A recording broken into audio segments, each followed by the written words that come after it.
Hello and welcome to the Space Junk podcast. I am your host, Annie Hanma, and today we're talking about space governance and the future of the moon and developing countries and all sorts of other things, actually. It's a great conversation. But before we get to that, I'd like to let you know about two events coming up that I'm involved in and which you may like to attend. On the 6th of August at 10 p.m. Sydney time, or earlier that day if you're anywhere else in the world except New Zealand, I'll be speaking on a panel for the Centre for Spacefaring Civilization's Mars Disaster webinar. The concept is that there's a technical malfunction in a future Mars base and disaster ensues. What do we do about it? The panelists who will be discussing this include former guests of the podcast, Lauren Napier and Thomas Cheney, and the brilliant Tanya Harrison, or Tanya of Mars. Later this month, on August 18th at 6 p.m. Sydney time, I'll be moderating a webinar panel on the idea of giving the moon legal personhood. The event is part of Science Week here in Australia and is supported by Inspiring New South Wales. Panelists include former podcast guests Donna Lawler and Alice Gorman. To find out more, just search for MVA Forum on the Moon and head to my social media pages for links if that doesn't work. And now back to the episode. My guest today is Dr Timiebi Aganaba-Jeanty. Timiebi is the founder of the ASU Space Governance Lab and is an assistant professor at the School for the Future of Innovation in Society with a courtesy appointment at the Sandra Day O'Connor College of Law at Arizona State University in the USA. Timiebi is also a fellow at the Centre for International Governance Innovation in Canada, where she focuses on environmental governance. In 2017, Timiebi was the recipient of a Space Leaders Award by the International Astronautical Federation. I was super excited to speak to Timiebi, and I think you're really going to enjoy our conversation. So enjoy the podcast. We choose to go to the moon in this decade and do the other things, not because they are easy, but because they are hard. Okay, Houston, we've had a problem here. This is Houston. Say again, please. Houston, we've had a problem.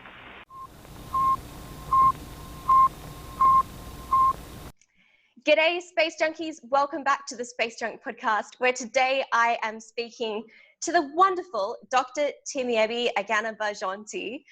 Timiebi, it is so fabulous to be speaking to you. How are you? I'm so good, and you got the name, wow. Thank you. I was really worried about the Australian accent messing up some of those vowels in there, but I mean, what can you do? What can you do with an Aussie accent? You're stuck with it for life, I think, unfortunately. Now tell me, where are you? What's going on?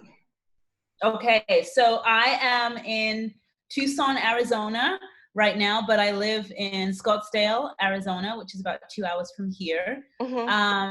We are at the epicenter, basically, of the COVID coronavirus in the US. So it's a little bit crazy. We're trying to socially distance and do all the right stuff, but it's not going too well. The trend is going the wrong way. And it's, you know, America is such an interesting and unique place because at these times it feels like the logic is not so obvious. So, you know, we're trying to struggle with that. But yeah, apart from that, things are great. Yeah, look, I want to dive into all of that. But before we do, I should say that Dr. Timiebi is a space law, policy and governance expert. And I'd love to ask you to tell us more about what you do in the space field.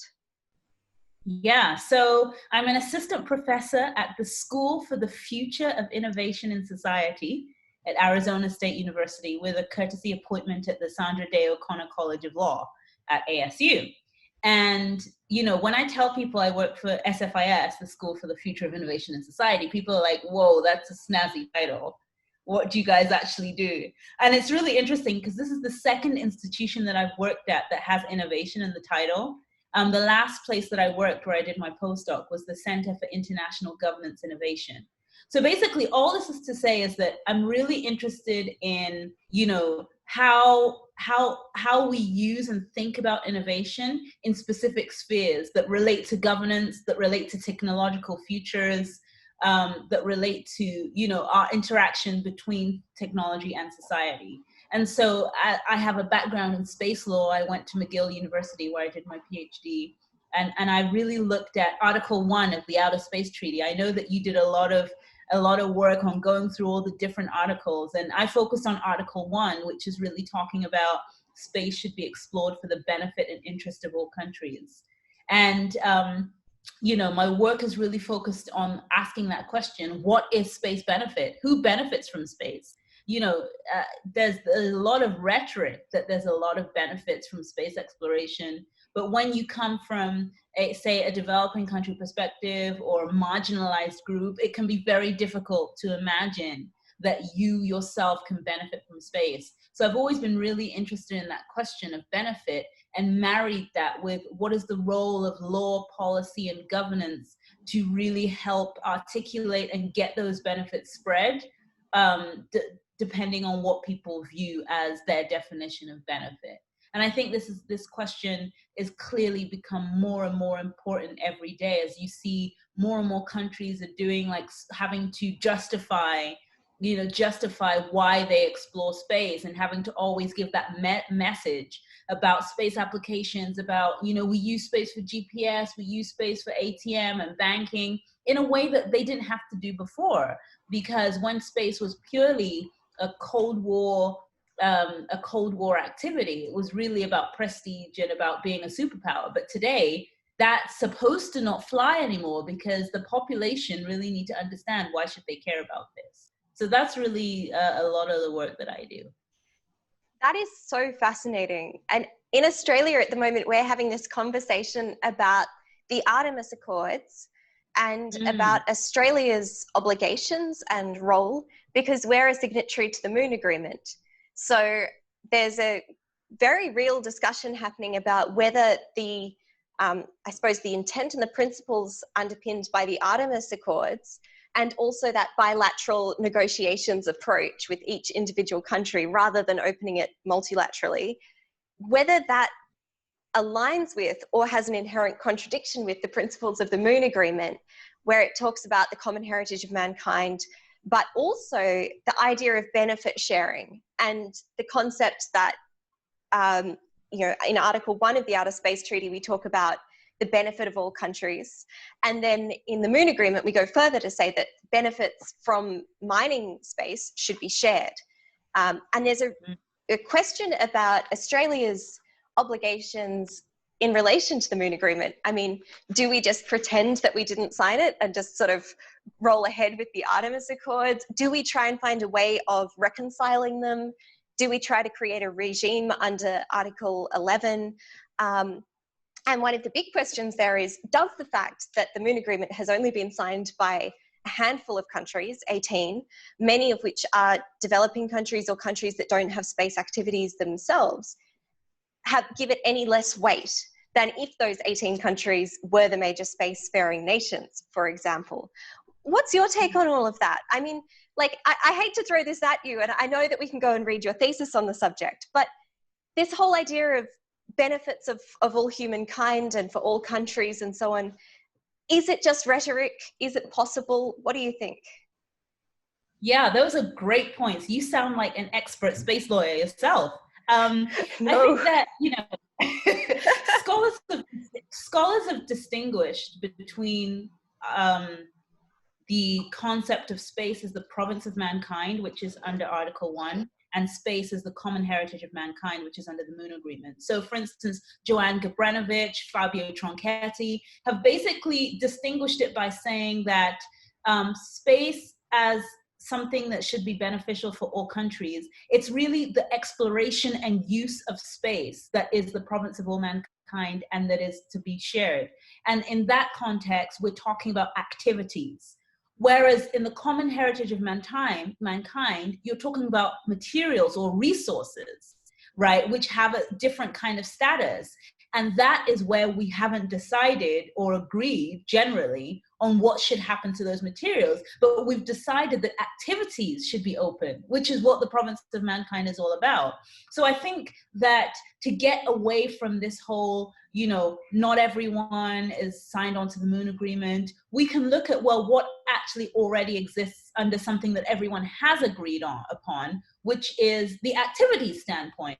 So activities can go on, and we're not arguing about whether everyone should be open to those activities. Where the distinction lies then is, how do we figure out how we allocate these resources? And should these resources be allocated the way all the other activities have happened, which is basically first come, first served, or whether there should be some a priori kind of literal allocation. And I think for me, sometimes I worry and get concerned when we try and push this idea that it's the developing countries that are, you know, that are trying to get something for nothing. Because like you say, Australia is a signatory, France, India, Belgium, you know, these are not developing countries. And the US itself was very instrumental in the development of the Moon Agreement. So it wasn't just a bunch of developing countries trying to get something for nothing. It was really thought out that this is the best way that we should think about when exploitation is about to become feasible, how we should think about allocating these resources. Is the time right now to be talking about this? Yes, it probably is, because, you know, that issue of feasibility is around the corner, but at the same time, we're really far from a technological perspective, but we know how long the conversations take, you know, and so that's where we have to start now. And what the US has done with the Artemis Accord is they've kind of put an accelerator on starting the conversation. And so, you know, as someone who is trying to understand the American perspective, I very much think that it's a starting point. It's definitely a starting point. Mike Gold has said that this could be a way to stimulate a multilateral process, because someone had to get something going. We've been talking for 20 years, we've been stale, talking about settlements, talking about all this, and nothing has happened. And all of a sudden, since the 2015 Space Act, you know, and the US and Luxembourg putting these instruments out there, we've accelerated discussions exponentially. And so what I think the issue is now is that everyone else has to develop their capacity to be able to engage in the conversation.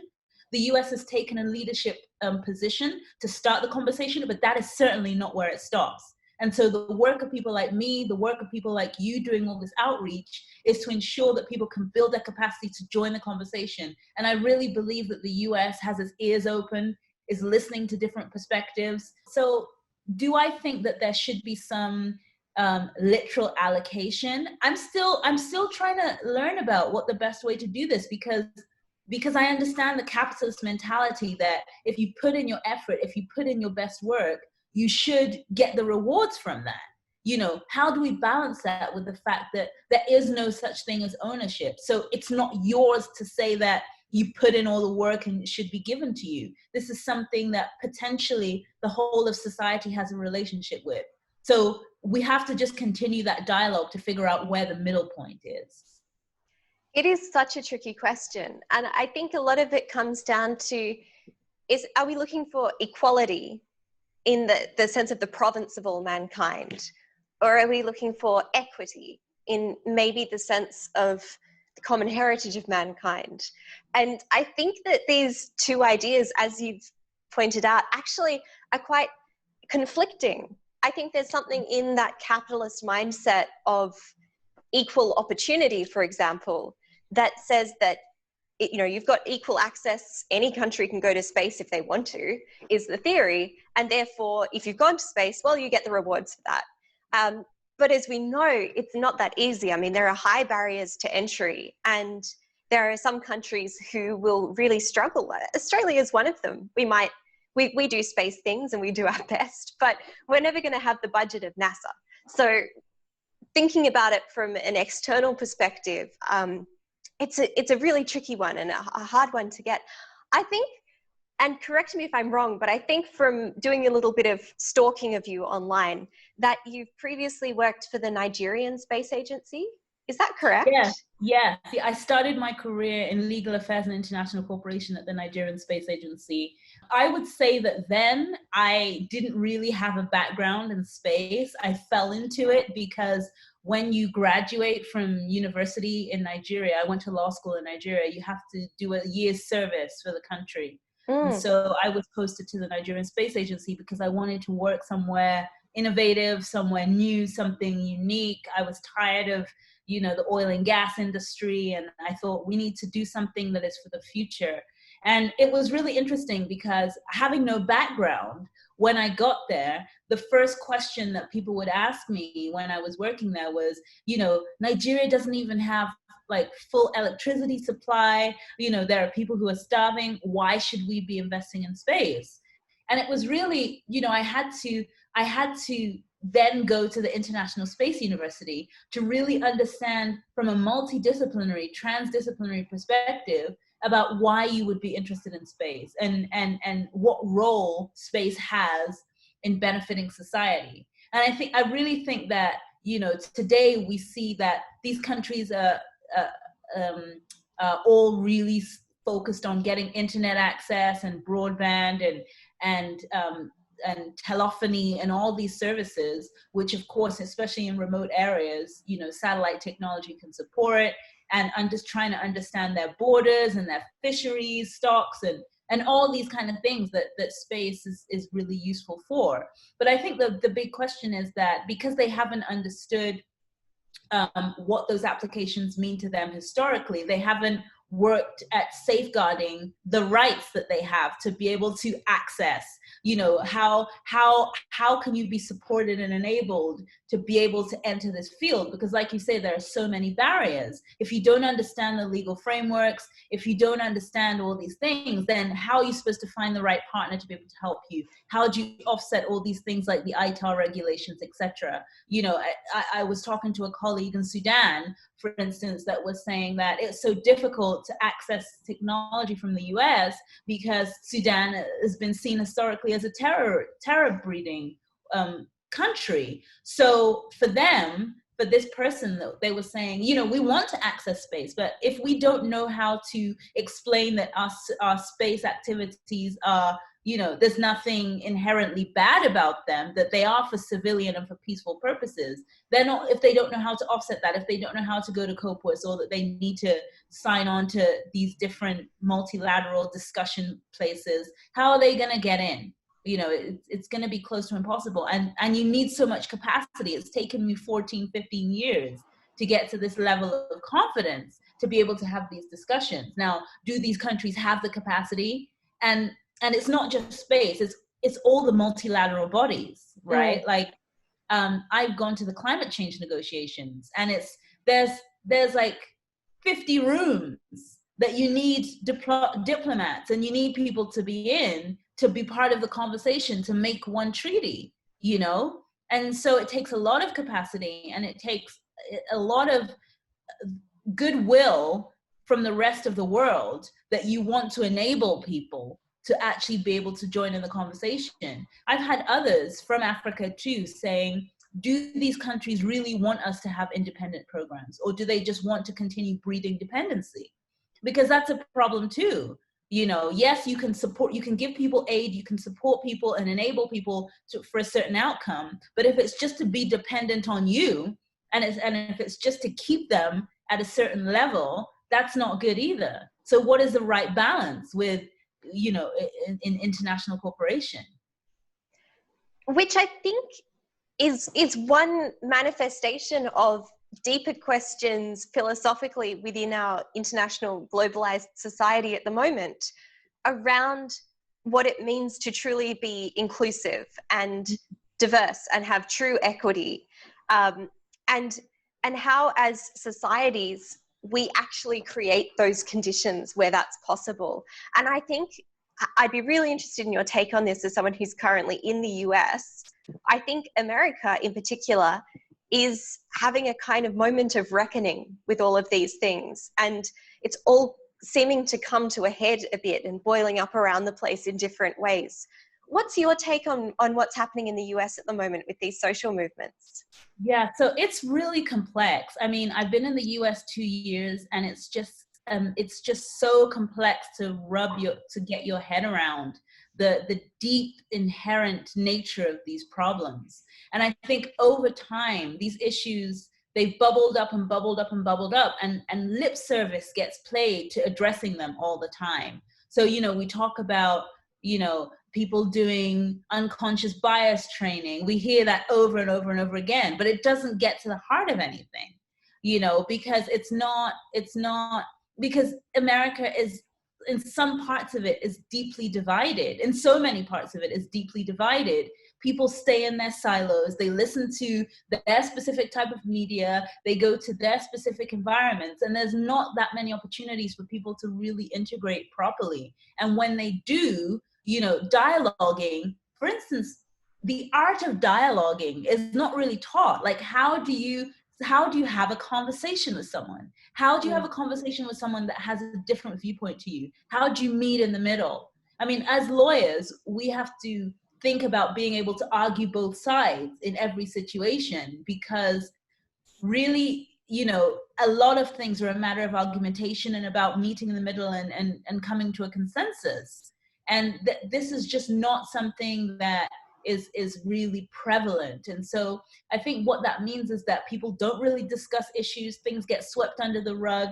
People just want to survive. And the way you survive is just to keep quiet, keep trucking on. But we've seen now with all these, Black Lives Matter issue, all these deaths, people are just tired of it and now really ready to make a stand. But it is very complicated to figure out an answer. One thing that struck me when you were talking earlier was about the difference between conversation and debate.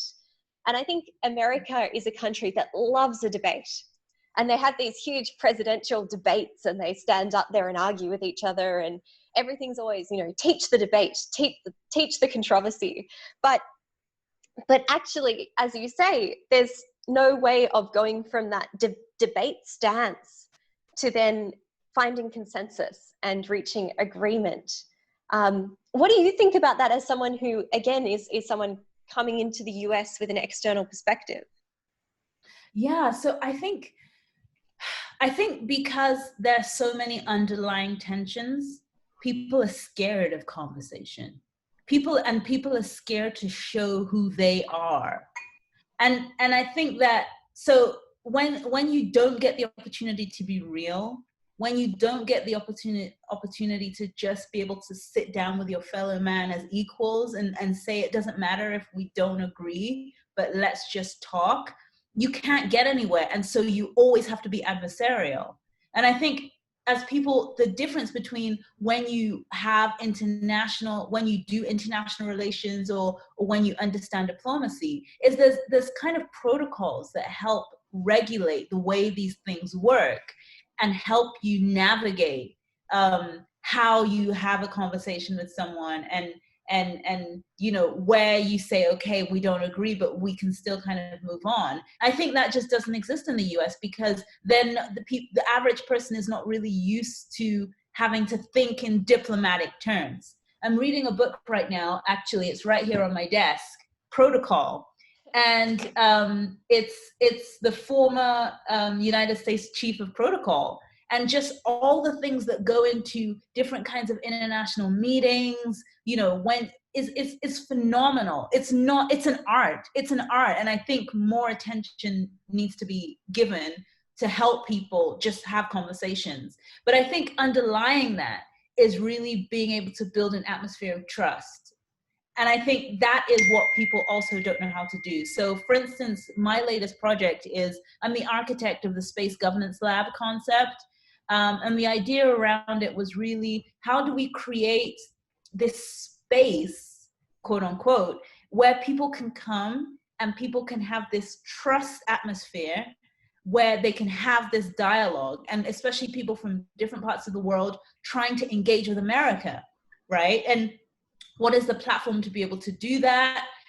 Where it's not about America being a bully or America being like bashful or America being prideful, but America really being there to listen and say, we're a service-orientated institution or country, and we want to hear what your needs are. Tell us, and we'll see how we can work together. That's why I'm in the US, because I think this is the perfect place in the whole world to be able to come to help other people if I can just get people to listen and to learn how to to build a trustful environment and have a good conversation. And so I really think that that's the crux of what I'm doing, is creating that creating that environment to be able to have dialogue, trying to learn what are the principles of dialogue, what are the parameters around that, what do confidence building measures look like between different actors.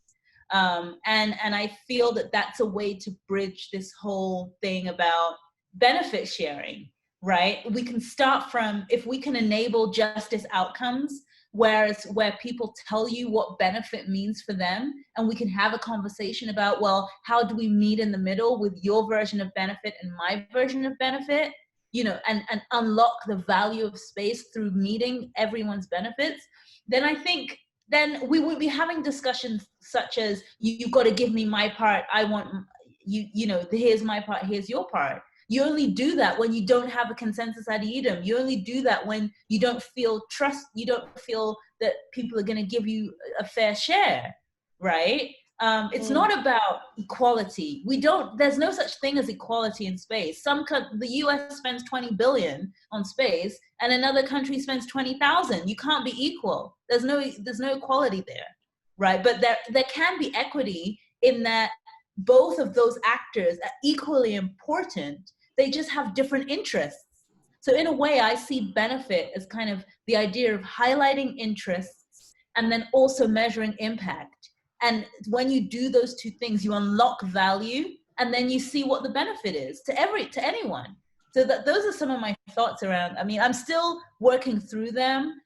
This is all a work in progress. I'm currently working on my book, and these are some of the ideas that I'm playing with. How do you enable the spread of space benefit? Timiebi, this has been incredibly inspiring and uplifting, actually. I'm conscious that I've taken a lot of your time. So if people watching this or listening to this wanted to go and learn more about what you're talking about building that confidence, building that benefit sharing, and true cooperation, where can they go? What should they look up? Where can they find more of your stuff? Right. So I think the real-time place to follow me is really on LinkedIn. I'm sharing my ideas there all the time, just things that I'm thinking of. And I'm really trying to engage and build this community and build this society, starting with social media. And Twitter, I'm on Twitter too, Timiebi89, but really LinkedIn is where to follow me. And hopefully by the grace of God, my book will be coming out next year by Springer. So those are the places to follow me. I'm really, really also working with the Space Generation Advisory Council. And so I'm really happy for youth to reach out to me. That's a really important segment of society that obviously is the future. And we can't do anything without them. So those are the ways to reach me. Fantastic. So if you're watching this or listening to this and you've been inspired like I have by anything that Timiebi has said, go and look her up on LinkedIn. By all means, follow her on Twitter and keep an eye out for that book, which will be coming out next year. We might have to have you back then to do an official sort of launch thing with it. That would be amazing. That would be cool. Yeah, that would be fantastic. Thank you so much. Thank you.